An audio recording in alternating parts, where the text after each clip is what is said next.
Welcome to the Million Vegan Grandmothers podcast. And today I'm so honored to have Amit Gambhir here with me. Sailesh Rao was touring the UK and India recently. Sailesh, whom Amit just absolutely adores, and many of us do. And he said, "This is a man you would love to interview." He said, "It's very interesting. He made kind of a pinky promise to his daughters, like I made to Yeah, my granddaughter." So welcome, Amit. Thank you for being here. it's my pleasure. I'm glad to be associated with you. Yes, here today. Well, us Million Vegan Grandmothers, the grandmothers of all across the planet are people who love their grandchildren, the children, and they some of us have a wise presence in our communities. And I truly believe when I founded the Million Vegan Grandmothers is that if the grandmothers, the matriarchs of all cultures, can tell their families, "Hey, I am not going to let you die of disease and death and destruction. I am going to help you go vegan." If every Right. grandmother of every community said this, the world would be vegan in no time, because Absolutely. matriarchal grandmothers of your world in India, do the grandmothers have a say in what foods go down in the household? Absolutely. Yes, absolutely. Yeah. It does. Yes. I'm fortunate to be born in a vegetarian family. Okay. And yes, at my father's side, my grandmother, she never even tasted onion or garlic as well. And she lived a healthy life without any animal products. And she lived till her 90s, a very healthy life. And my mom's side also, my grandmother, yes, she was also vegetarian and lived a healthy life. Yes, So were they vegan or vegetarian? vegetarian. Okay, Yes, great. but in India, vegetarian includes dairy, but no eggs. Yeah, no Right. poultry product. Yeah. And there's been a couple documentaries recently, Mother's Milk, Macadoo, and the other one's slipping me, The Land of Ahimsa. And Land they're of both Ahimsa, Dolly revealing Ahuja. that Yes. dairy is not ahimsa. So I think that we're going to see a lot more vegans in India. Yes, absolutely. Yes. So it was a shock for me as well. Well, speaking of my grandmothers, back then they were not really so much of dairy consumption. It used to be occasionally on special days when there's some sweet or dessert to be made out of. And that too, it used to be local ingredients, not really fancy milk and milk products. Right? People knew a lot of recipes, and I think after the dairy revolution, or the white operation white flood is what they call it in India, uh, dairy was everywhere. So uh, and sorry, I interrupted you. Yeah. Well, it was interesting how dairy got pushed in every culture. I mean, it Yeah. was it was every culture where they started heavily promoting dairy products, and there was a reason for that. And one of the things we're going to talk about today is I think, as you worded it, was the right kind of no is better than the wrong kind of yes. And when we all start saying no to dairy because we understand that there's no such thing as ahimsa dairy Yes. anywhere, right? Yeah. There's really no such thing as the holy cow. Right. They're wandering, starving, harmed, So then we start to look at the right yeses, and Mm. we start to accelerate the yeses in our life. So one of the things I'd love to talk about, because I love to talk about children, and your children are 4 and 6. My grandkids are 4 until this weekend. My granddaughter's 4, whom Oh, I love dearly. I'm deeply okay. connected with her. And my grandson is 7. I have another grandchild who's 10. And I they're not being raised vegan. So when they're Mhm. with me, they get to ask all the questions. I bring that to the family. It's like, "Well, when Oma takes care of you, we eat vegan. And this is why I eat vegan." And it all started when my grandson invited me out for a hamburger. And I Mhm. said, he was 3 and a half, and his grandfather took him out for a hamburger, and he thought we should try that. Okay. And I said, "No, I don't eat cows." And he goes, "Oma, it's not a cow, it's a hamburger." Mhm. He was kind of mad at me a little bit. Yeah. And I said, "No, it's a cow, actually, and it has eyes and it has feelings and it has babies, and Oma doesn't eat cows." So he pondered on that at 3 years old for about a month. And then Right. he came back to me and told me that he told his dad, and his dad wasn't very happy with me. And I said the same thing, because you call Sailesh kind of your guru. And I said the same thing Sailesh says is, I'm not going to, I told Kamaya I would never lie to her. And I said that it's that simple. I don't have to argue with my son-in-law. I just have to say, I'm not going to lie to my grandchildren. They need to be able to trust me, and I need to tell them the truth. And then that went over pretty well. And now I can have conversations with them. And I think it's really important. And that is where I decided to start a foundation of the grandmothers coming together, because there's a lot of grandmothers in our community that have been vegan for 40, 50 years, like Judy Carmen, who wrote the book Homo Ahimsa, Who We Really Are and How We're going to Save the World. And her grandchildren aren't being raised vegan. So we only Wow. have so much influence over our grandchildren, but we have a great influence with our love over the world. So I would love to hear you talk a little bit about your daughters. You had talked about what motivated you to teach them the right yeses and to live sustainable and as minimalists. Oh, yes, I would love to share that. I heard this term veganism for the first time in 2004 when Peter came to my college, and I was studying commercial arts. So we used to do a lot of paintings, and the paint brushes were the bristles were made out of animal hair, is what they had come to tell us. I said, okay, fine. We could change the paint brushes, and those with animal hair would quickly deteriorate. And so they suggested opt for silicone bristles one. They last longer. Fine, makes a fair deal. Then they started talking about animal usage or abuse in other industries, right? They told us about poultry and meat. And I was like, fine, I don't consume that. I'm still okay. Then they talked about fashion industry, because my college was about commercial arts and fashion technology, leather shoes and leather accessories. So I never really wasn't into leather. Fine. Then they talked about the milk dairy industry, and I was shocked because whatever they showed on the slides, it wasn't that heavy graphic, but it was making sense because I was 17 back then. I was learning about human reproductive systems and everything. So I knew how babies are born. I was understanding the emotions of a mother. And it made complete sense that a mother gives milk, or her body generates milk only for her babies. And no other species take milk from any other animals. And then we are the only ones who do that. And I could relate to it. But I was shocked because why didn't my parents tell me this? Or I thought maybe they don't know about it. So I went home from college, and yeah, so there were obviously a lot of questions with us, which people had answered very well. Born in vegetarian family, question of nutrition comes in first.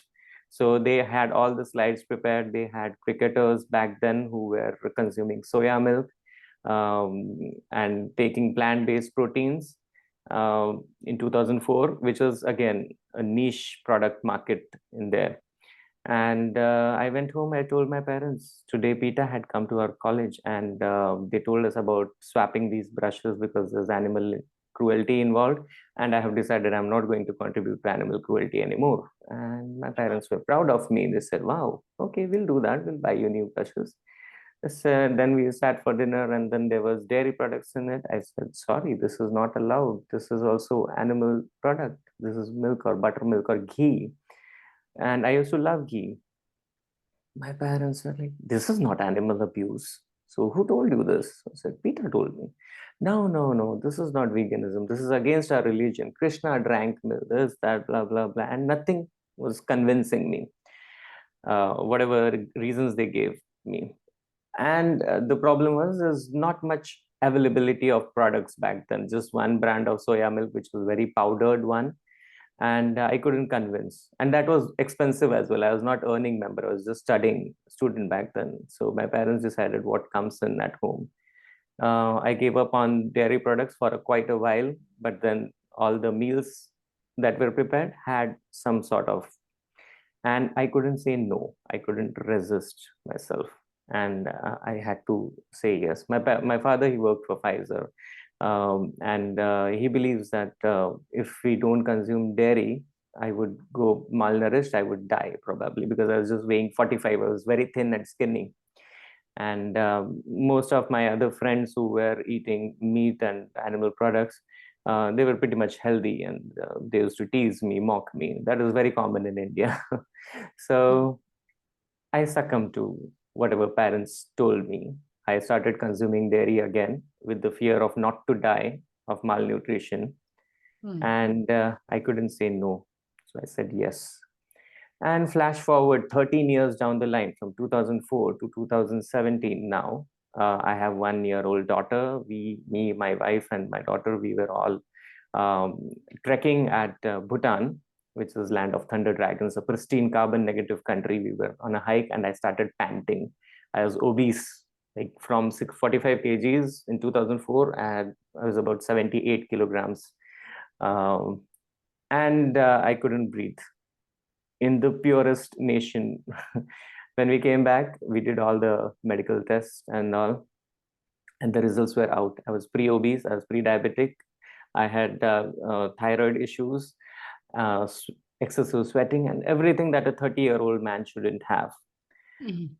And my father, he took me to a doctor, an FRCS, MD FRCS. The only appointment we got was midnight at 12, and I thought, wow, which doctor is working so late at night?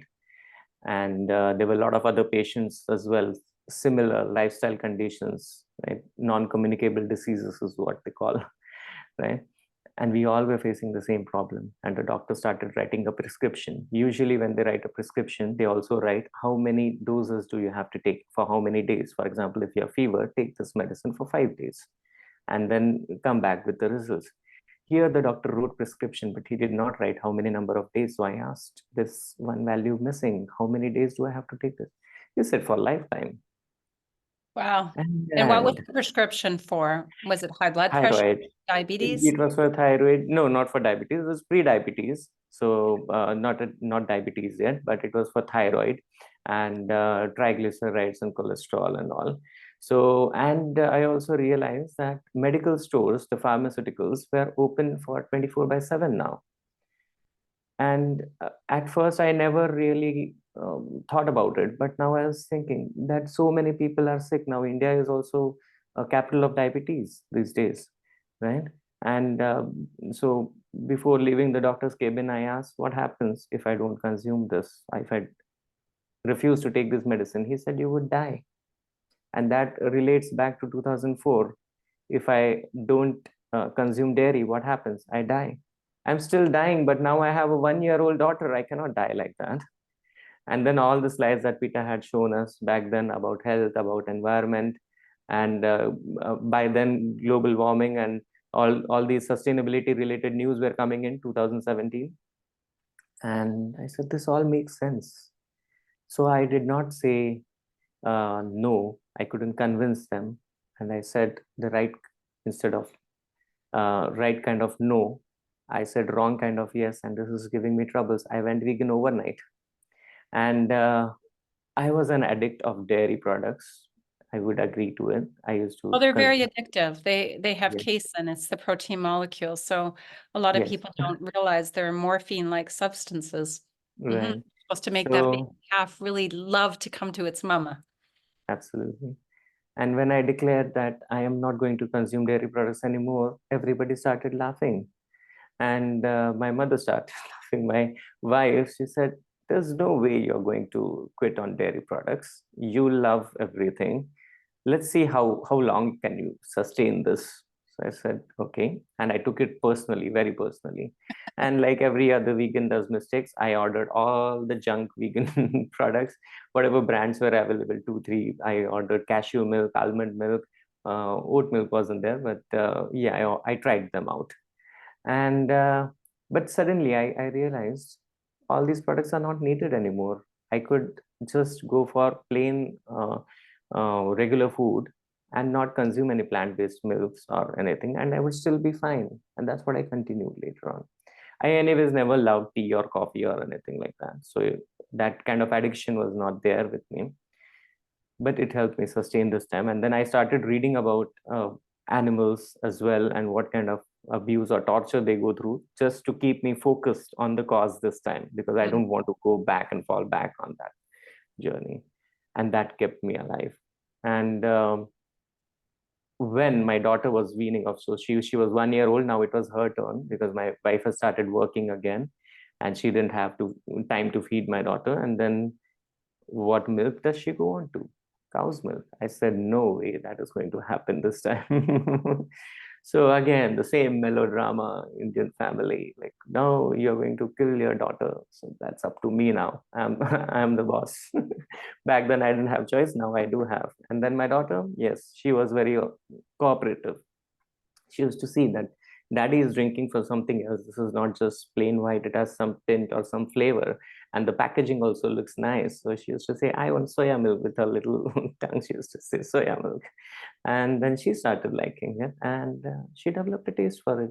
And my wife also observed that my daughter's health was improving with soya milk, and that was, there's no looking back. And then 6 7 months down the line, we were sitting at home, and I was painting a t-shirt, writing vegan on it.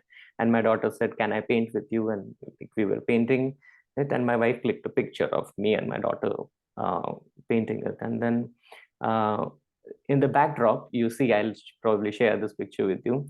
You see there's a fish tank in my house, and I think I know everything about veganism. My lifestyle is cruelty free.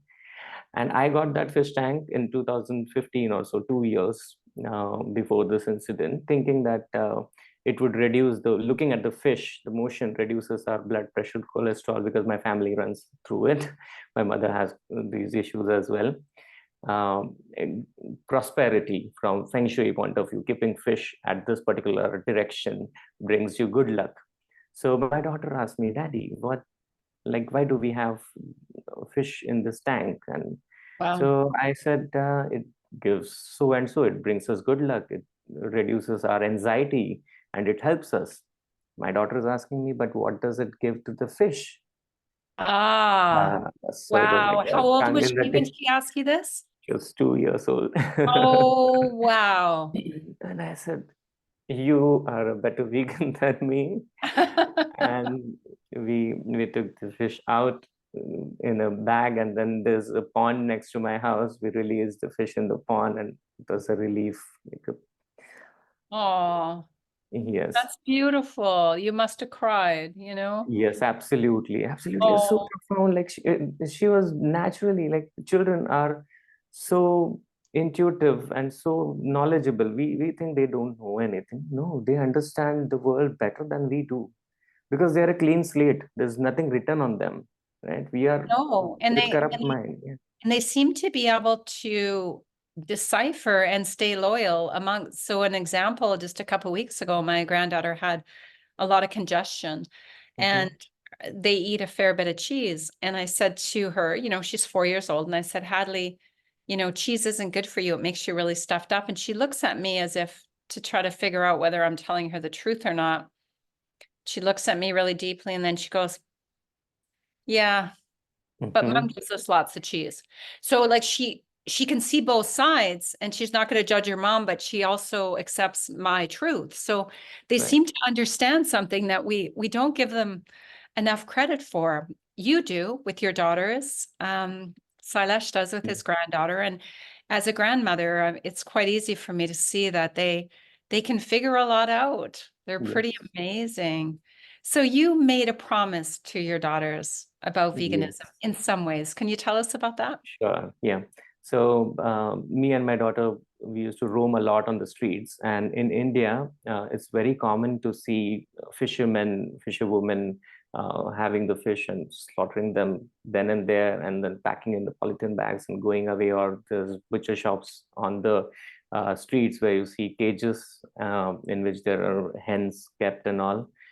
And I didn't realize, one day we were walking by, and my daughter was pulling my hand and saying, give me a phone. I said, what happened? Call the police. I said, what happened? Oh, She said, yes, so call the police. They're killing the animals in there. I said, oh God. So how do I explain her that it is out of the reach of police?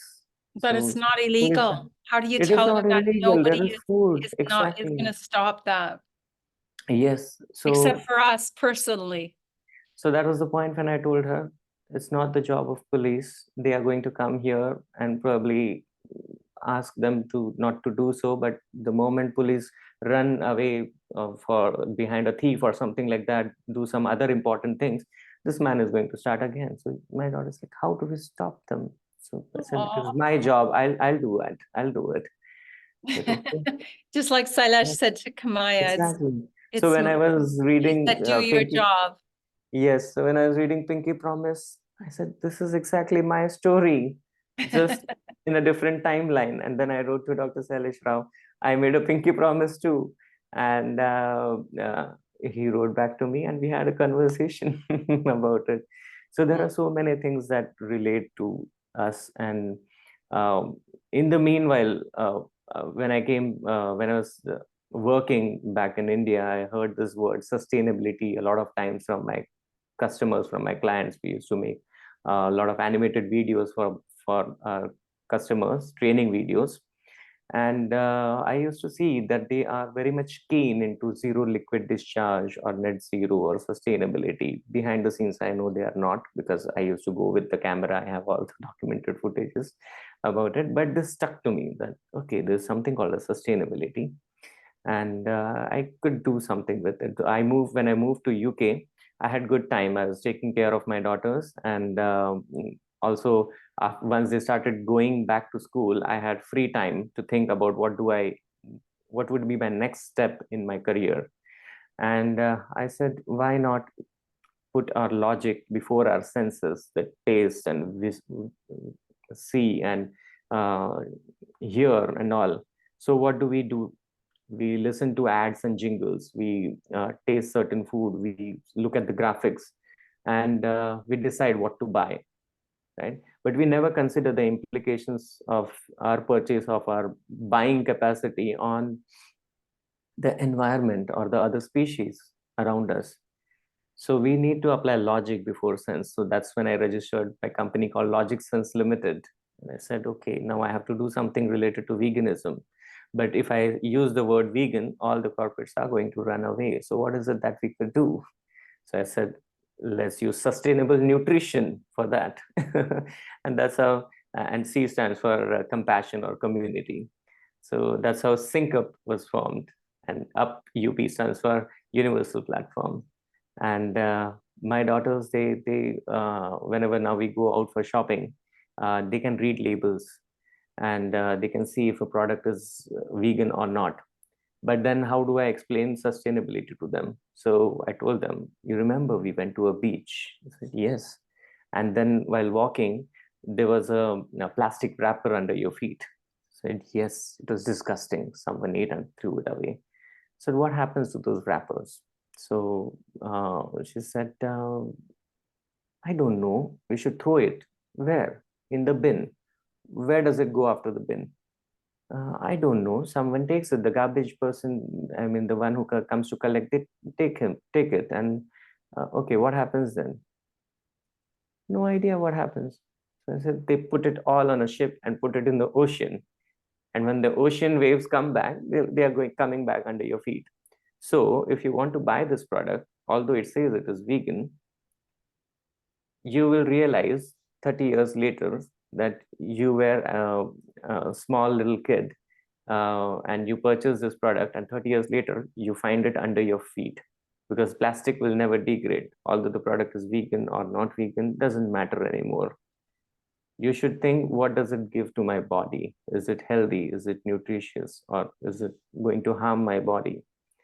That is called sustainability. And my daughter is, okay, I understand. So now I don't have to drag my kids from any aisle that has toys or sweets or anything. They just understand it is not sustainable. Wow. So when I grow So up, if I'm, beautiful. yeah, so I told them that this is what big people do now. At offices, we work for 5 days, and on the sixth day we go to beach for cleaning up all the mess that we have done. I won't do that. I wouldn't like to do that. I didn't do the mess. I won't clean it. So that is how it works right now. So saying a right kind of no is better than saying a wrong kind of yes. So my wife used to say, okay, you ate chocolates for a long time and now you're refusing your daughters to eat. So I said, yes, it is not needed anymore. For some time, yes, as a treat or a birthday or something like that, yes, you could have a cheat day, but it is not something that is giving you nutritional value. And if you see my daughters eating, they will eat a huge bowl of salad or carrots or cucumbers. And whenever we go out on any trip or a picnic, like all we have to do is carry some raw fruits, raw veggies, and they would just while walking, they'll grab a carrot and start eating, singing, and dancing. And all the people are like, wow, where other children are sucking on the lollipops or ice creams or something like that. That's the difference. Yeah.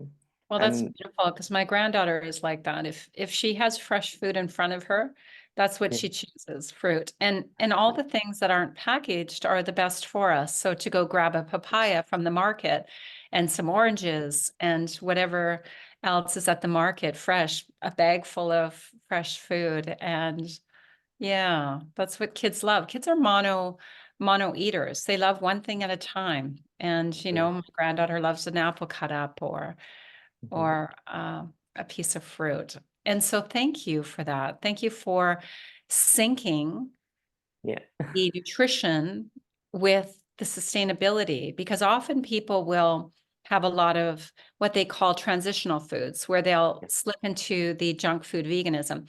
And I'm not going to tell you I don't eat chocolate, but I make my own and I do it yeah, sustainably because there's a lot of children that are eating, that are working in these chocolate yeah, sweat shops, like a lot of child labor yeah, throughout the Ivory Coast that are making the chocolate. So the thing is, we need to be super conscious if we're going to purchase anything other than going to the market, grabbing a papaya, the fruit, the vegetables that grow so abundant in certain parts. Now you're in Scotland now, is that yes, correct?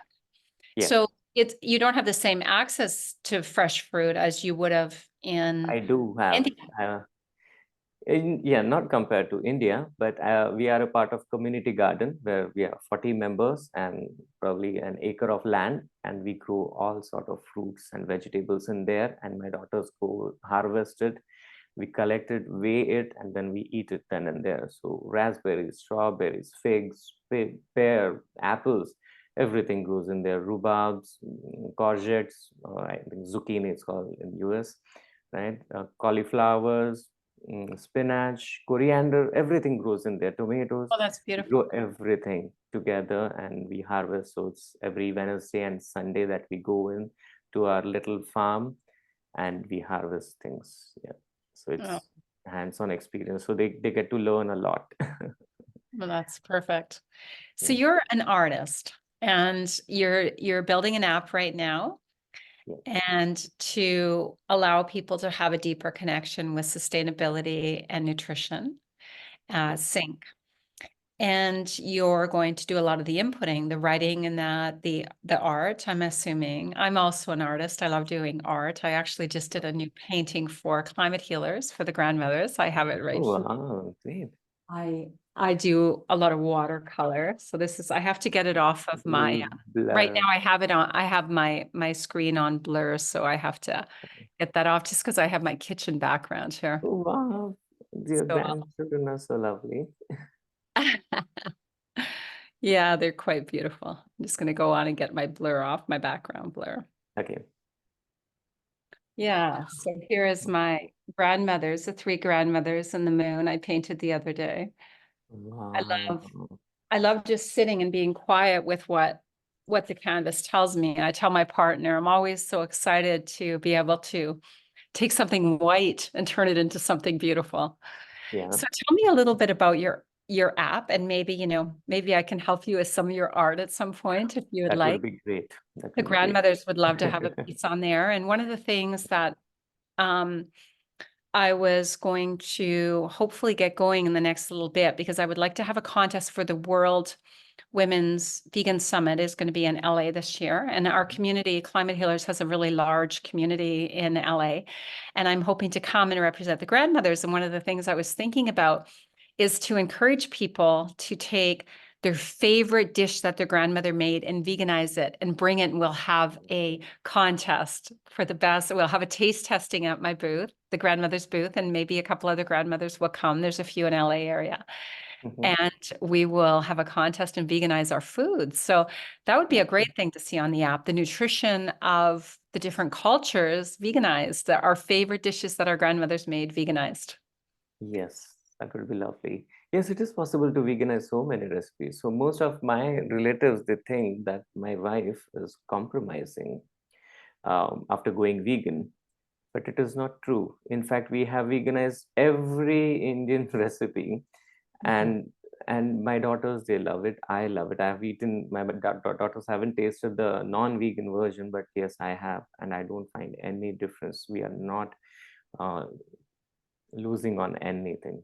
It is possible to veganize any. In fact, my parents were here to stay with us for 3 months, and they were amazed. Like, sure, this is not vegan. I said, yes, this is vegan. We made some cookies and gave it to our vegan friends. And even my vegan friends are asking, is this surely vegan? I said, yes, this is vegan. It is possible. Yes, we can veganize recipes. About Sync Up, what I would like to say is here, I did a lot of street activism, animal rights and sustainability or climate related, and I was always into a listening mode. So I was listening to what kind of reasons do people give for consuming animal products, and I draw down to a conclusion that people are not aware of problems that animals face because of us. They don't know it is unnecessary in the first place. They don't have the options, or they don't have the knowledge that if we don't consume this, then what do we consume, or where do we get our nutrition from? And the fourth aspect is about inconvenience, right? To get something which is not regular or not available at my local store because it has been marketed that way. There's a demand for these products, right? And I said, I have to change this. And to change this, I first need to create awareness about it. So how do I do that? I have to reach masses. Where do I find these lot of people? At companies, because everybody works and everybody eats. And companies, what problem do they have? So they have to reduce their carbon footprint, right? Each company has declared their net zero goals or sustainability goals. So, sir, why not take this sustainability aspect, combine it with health and well-being and nutrition, and build an application that talks about malnutrition and obesity and gamify it. As an artist, I write stories, right? So tell people stories about what happens in here, how a family decides to go vegan.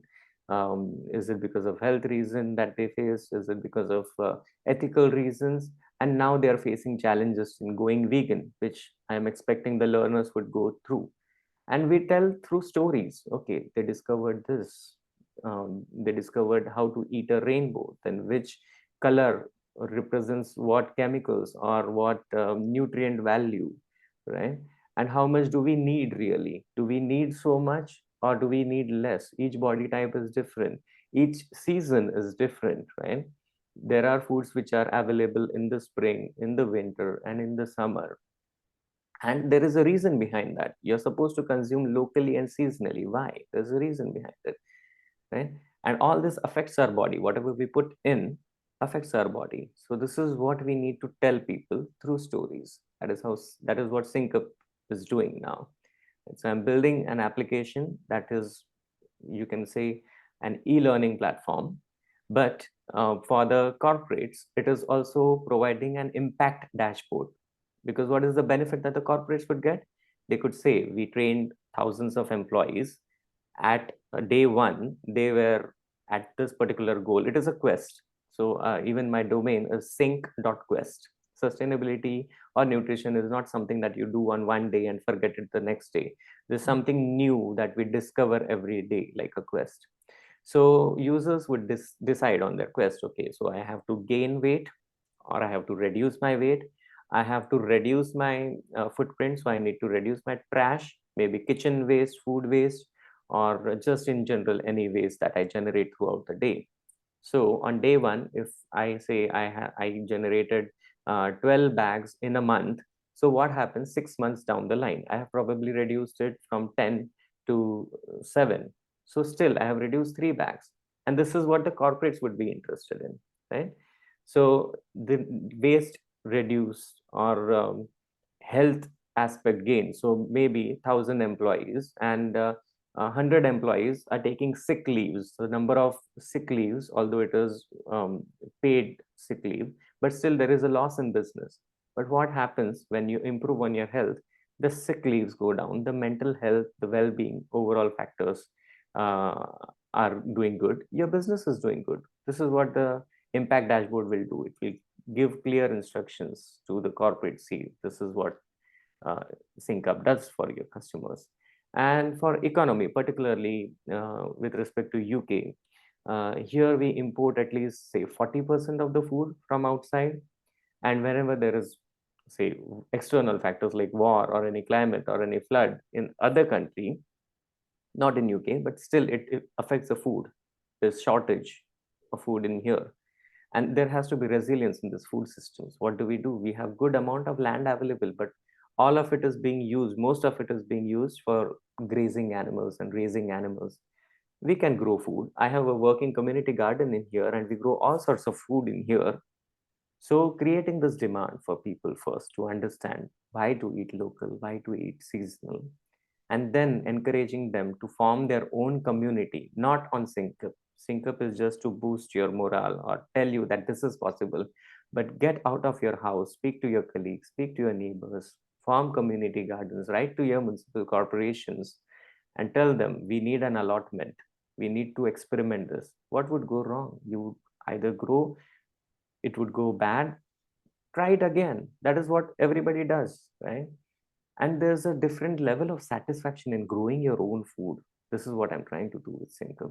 So there are different modules. There are psychologists, nutritionists, there is sustainability experts like Dr. Sailesh Rao who will be talking on Sync. So it's a mind-blowing project. It's a big project, and I don't see why it would not succeed. Oh, this is great. And when do you think you'll have Sync Up finished? So I recently started working on it, just 2 3 months down the line. There's a huge investment which is required, and I'm preparing for grants because I don't have that kind of funding available in here. So at the moment, we are bootstrapping. So everything that me and my colleagues are doing, uh, there's a nutritionist involved, there's a CTO involved, there's a doctor involved in here. We need some artists also to design the graphics, right? So we are bootstrapping our efforts, creating a prototype, or as they call it in the tech world, minimum viable product MVP. And we'll be rolling it out for say 100 users, take a feedback from them, what is working out, what to be improved. So it's like a software production cycle, right? And based on that, we would restart the implementation of this project, probably an year or so, because there's huge amount of data that we have to process it. But we'll Right. be rolling it out in phase-wise manner, maybe with 10 modules at first, include some local information, then add some more modules, add some more features. So it's going to be an ongoing process. That sounds amazing. And I could connect you with some people in Canada who have really started up a very large veganic movement. Oh, So wow. not just organic, but veganic is the way of the future. No animal inputs whatsoever. And I'm sure your community gardens are that way. Yes, But it is a very important movement. A lot of people know about organic, but the upcoming piece of that is going to be veganic. organic. Veganic gardening. Yeah. Yeah. Veganic lifestyle. And I would love to help you with microgreens and jar sprouts. I live in Canada. So as you can see outside here, there's lots of snow. And I don't know if Uh-huh. it's from So here. So I do minus a lot of jar 38. sprouting and microgreens. And Okay. that's another thing that's really sustainable to teach people is that indoors you can, with even one grow light in the winter, you can Mhm. grow all of your jar sprouts, your microgreens, your herbs. And I think what we're going to start to see is the emergence of indoor tower gardens, which Yes, can be made actually very sustainably with recycled material. And that's something that maybe you and I could talk about down the road. absolutely. I would This love to have a vision. course on that. Yes. Yeah, I would love to start. I see a lot of these tower gardens, and I think with a really simple pump, they could be made with all reusable material very easily. There's so much stuff going into the landfill site here in Canada. We're very wasteful, very, very Mhm. wasteful. And, it was interesting. My granddaughter wanted to have an art day yesterday. Okay. She loves doing art with me. And I was cleaning out a bunch of areas and everything. I have an early childhood background, and then I went on to do body work. So I do a lot of somatic work with people, and it gives me an opportunity to talk about their diet and how that would affect, their body and how that works. And then I went on to get a master's in plant-based nutrition, Oh, wow. California. And I was thinking when you're talking about rainbow food is one of the main doctors I study with, Dr. Gabriel Cousins, and he wrote a book called Rainbow Green Live Cuisine. Mhm. And I think you'd love that book. Anyways, it was such an honor to study with him because it was called spiritual nutrition. It was a master's in spiritual nutrition. And it's making that link between what we eat and how much easier we can connect with our spirit, with God and our Dharma, right? Mm. It's hard to connect with our Dharma when we're all clogged up with dairy. All our nadis are clogged up with dairy and fear and death and suffering. And I think about when you talk about your partner, your wife saying that she feels she's compromising. Well, I think the thing is, as a mother, I think when she just can wrap her head around the fact that she's not, because she's not partaking in all those little baby calves being taken away Yeah. from the mother. And so there's no compromise anymore. It's just a gift giving. It's saying every baby belongs with their mother. Yes. Right? So my wife, she went vegan about 4 years ago, a little more than 4 years ago, and then she was pregnant with the second one, Shravani, and she realized that yes, this is a bond between me and my baby that I'm feeding, Ah, right? And what am I doing? I'm consuming cow's milk. And by that time, I was quite rooted in veganism. I was not forcing up. I was forcing, but good. I had given up hopes. But then I also kind of created a contract. So this new baby that is coming out has to be pure vegan. So, Or born vegan, born vegan. And Sharvari, the elder one, she was 2 years, 2.5 years old, and she was vegan with me. And my wife started feeling the same now. She started feeling left out, and it was nothing but pure addiction for tea and coffee that was there. And when Shravani started growing up after 6 months, she started that, yes, my sister is drinking something different. And she started with soya milk as well. She never had cow milk. And my beautiful. wife had to transition as well. So it just happened, yes. And once we are pushed into it, or once we decide that we have to go this way, we find all sort of adaptations. Find all the sort of solutions. Solutions are there. We are modern human beings. It's just that casually, when we say that no, no, we are cavemen, but no, we are not cavemen anymore. Look around us. We cannot live without wearing a fancy footwear or fancy clothes and all. We cannot live without phones and Wi-Fi and internet. No, we are not cavemen any longer. There's tons of resources available. We can access them, choose a better lifestyle. Well, it's like Sailesh says, we're either going to come willingly, and because we've awakened, we believe in we believe in HEAL, which stands for Human, Earth, and Animal Liberation, or we're going to come kicking and screaming. But we're all going to have to change if we're going to stay here. And I believe we're going to stay here. I believe the awakening is upon us. Thank you Yes. so much for your time today. Any final Can thoughts, I? words you would like to Yes. say? Yes. There's one more topic I would like to talk about. So it's uh, an essay contest, Susan Taylor's essay contest, and Right. I have written about doing spreading goodness with business. Okay, Beautiful. so this talks about a situation in 2050 where the world is vegan, and now we have to talk about what different did we do in 2024 to see a vegan world. So here's my version of it. Okay. Great. Yes, we did it. Proved that we are superior and most adaptable species on the planet.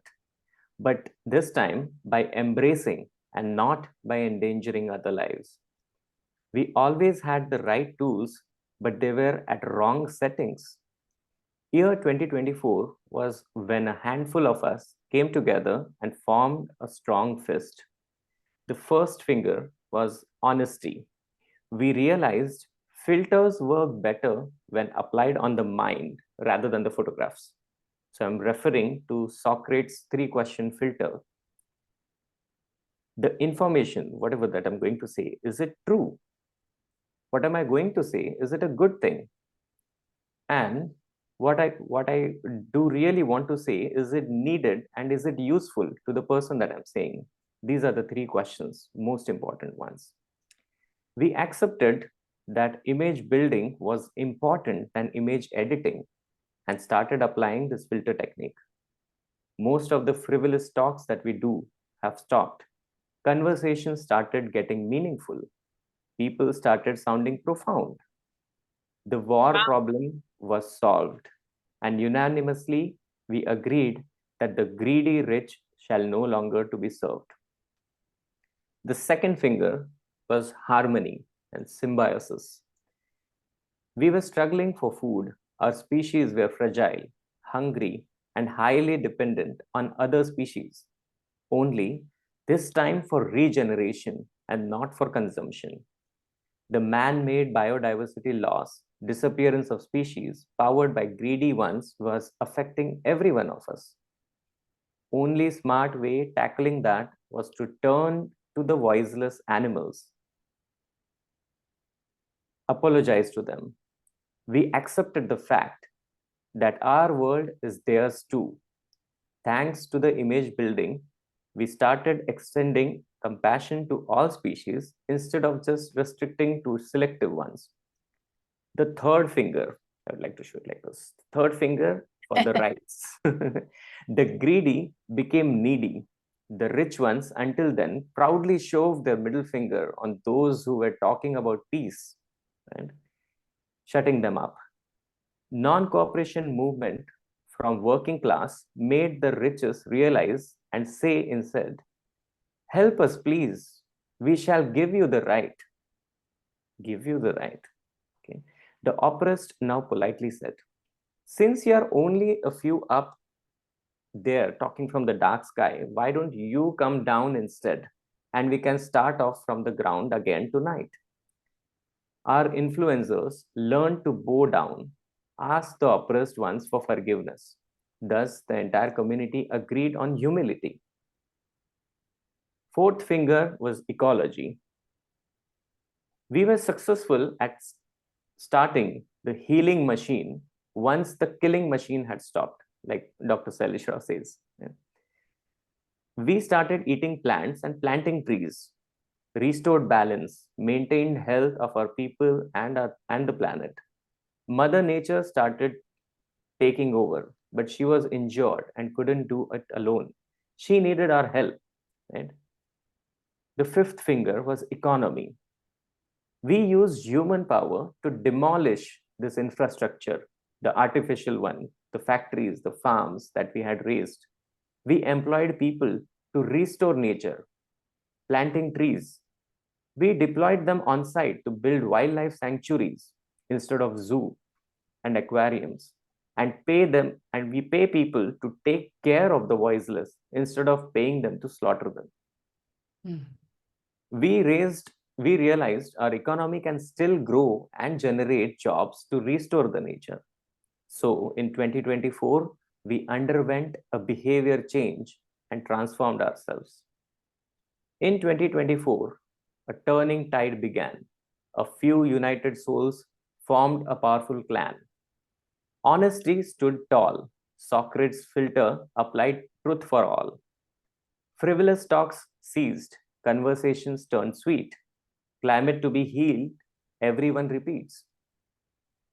Image building worked. Empathy grew. Compassion extended to all, not just a few.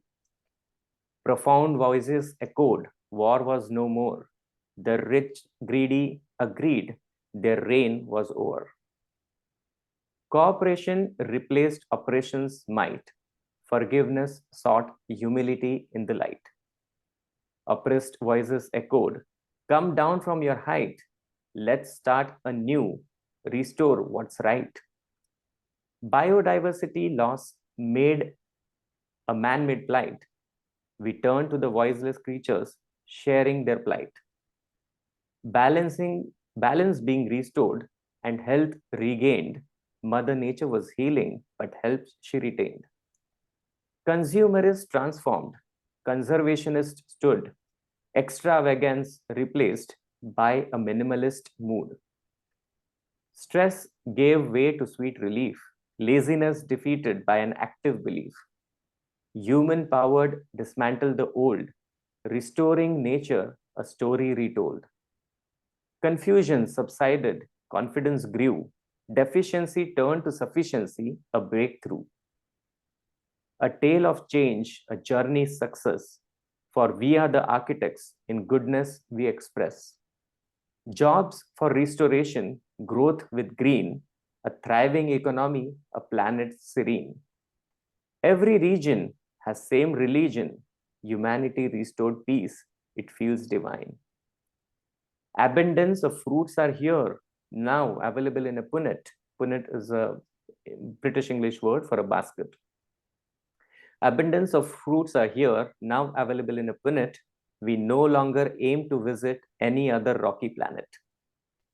Now in 2050, a transformed sphere, goodness in business, a mantra to adhere. So that's a little essay and poem that I wrote for this competition. Beautiful. Thank you for that. Yeah, I'm interviewing Suzanne next week on a podcast about these essays, and that's beautiful. I love the fist analogy and the fingers, and because our hands, this is what will heal the world is our hands. And I wrote a poem. It's very interesting. I wrote a poem at the end of my essay that I'm still working on. Your essay is just completely beautiful about a story I wrote about the grandmothers coming together. And I'm not going to read the whole essay, but I'll read you the very end of it. Sure, I would love to. About the grandmothers coming together. And I said, they kept bringing people home, back home. The people kept coming. More and more of us are remembering our caretaker roles. We're remembering that we're people of compassion, of fierce love and protective wisdom. We fell to our knees and begged the animals and earth for forgiveness, as you said, asking, how may we heal your forests and gleans? Deep inside our saddened hearts, the awakening is upon us. Never before on planet Earth has there been such a force to be reckoned with, a power of infinite love that resounds through the canyons and grottos. And the grandmother's vibration of liberation is upon us all. We are arriving. By the year 2050, the prophecy was known to us as the lighthouses. We became lighthouses, the kind that cut through all mist and grief so dense, even foghorns cannot sound. Now made in the likeness of a tree, the kind that builds chlorophyll light and shades of rooted community, swirling and dancing of rustling leaves, like water, baptizing the poplar woods of morning beckoning, of sienna reds and ringing ancient cedars that have laid down their grief beside their tied root families, in resting compost saplings from hundreds of years ago, now new mycelium dances into the forever microbial bath, running away downstream with our melting eyes of tears of joy and relief as the grandmothers rise, the feminine divine world of 2050. Wow. I love how you took the mycelium into consideration as well. Thank you very much for your time. Namaste. Namaste. Namaste, vegan. Oh. Thank you.